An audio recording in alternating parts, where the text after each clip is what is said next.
Несмотря на большой выбор материалов для монтажа систем дымоудаления, наиболее широкое распространение получили стальные сэндвич-дымоходы. Что же из себя представляет сэндвич-дымоход? Дымоход типа сэндвич представляет собой две трубы разного диаметра, вставленные друг в друга, а все свободное пространство между ними заполнено негорючей изоляцией, в качестве которой выступает минеральная вата. Минеральная вата одновременно играет роль утеплителя и изолятора. Среди основных преимуществ сэндвич-дымоходов можно выделить высокую скорость монтажа и дешевизну по сравнению с кирпичными дымоходами. Небольшой вес сэндвич-дымоходов. Преимуществом также являются гладкие внутренние стенки дымохода, которые обеспечивают хорошую тягу и способствуют уменьшению образования сажи. И долгий срок службы дымохода гарантирует использование кислотоустойчивых сортов нержавейки. Важно знать, что температура отходящих дымогазов напрямую зависит от типа отопительного котла и вида используемого топлива. Чем выше температура отходящих дымовых газов, тем сильнее разогревается труба и, соответственно, все конструктивные элементы, через которые она проходит.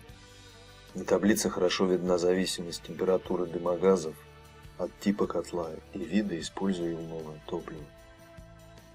Следует помнить, что ничем не защищенное дерево начинает обугливаться при температуре 200 градусов.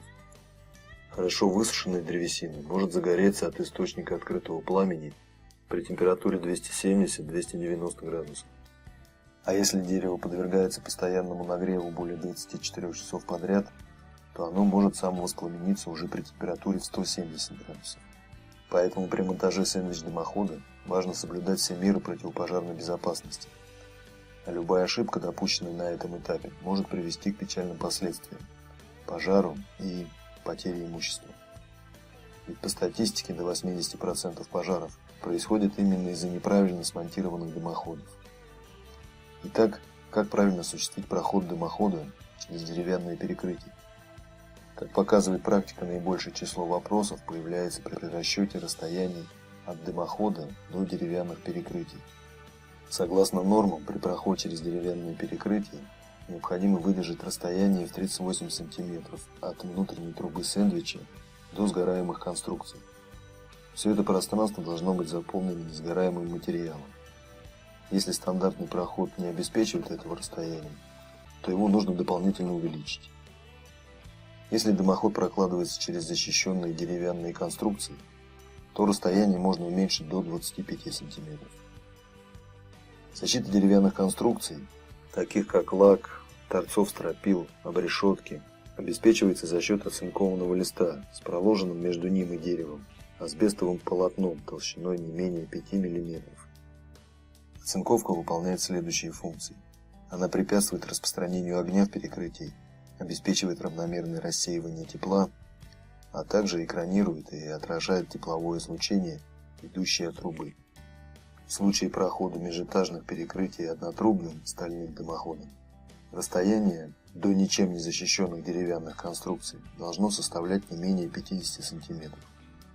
Также параметры дымохода следует рассчитать таким образом, чтобы труба дымохода проходила сквозь перекрытие целиком, без стыков с другими элементами. Сам дымоход устанавливается через проходной патрубок разделку, представляющий собой металлический короб. По нормам толщина разделки, то есть металлического короба, должна превышать толщину перекрытия на 7 см. Систему дымоудаления лучше заложить и рассчитать еще на этапе проектирования дома. Также важно обратить внимание на то, как соединяются трубы друг с другом. Существует два способа – по дыму и по конденсату. Что это означает? Стыкование по дыму. В этом случае труба нижнего колена сэндвича входит внутрь трубы верхнего колена сэндвича. В этом случае дымовые газы беспрепятственно движутся вверх по стенкам трубы. Когда происходит стыкование по конденсату, то у внутренней трубы сэндвича верхняя вставляется в нижнюю, а у наружной трубы сэндвича нижняя вставляется в верхнюю. При таком монтаже конденсат беспрепятственно стекает вниз и не вытекает по наружной части дымохода. Трубу по конденсату обычно устанавливают на современных газовых котлах, так как у них невысокая температура исходящего дыма. У металлических чугунных буржуек температура дыма около 300 градусов. Пар, который выделяется при сжигании дров, начинает конденсироваться при температуре менее 100 градусов. В момент растопки пар, попадая на холодные стенки дымохода, осаждается в виде капель воды, которые скатываются по гладким стенкам дымохода вниз в конденсатосборник. Сэндвич-дымоход лучше собирать по конденсату. А как же делать проход через крышу? В целом проход через крышу делается по таким же принципам, как и проход через перекрытие. Считается, что при проходе через стропила расстояние до защищенных деревянных конструкций может быть уменьшено до 150 мм.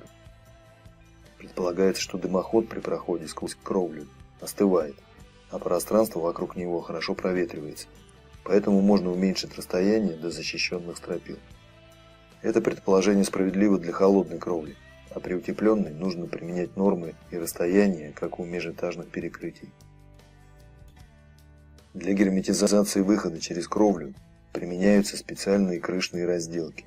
Они выпускаются под разный угол наклона кровли, от 15 до 55 градусов.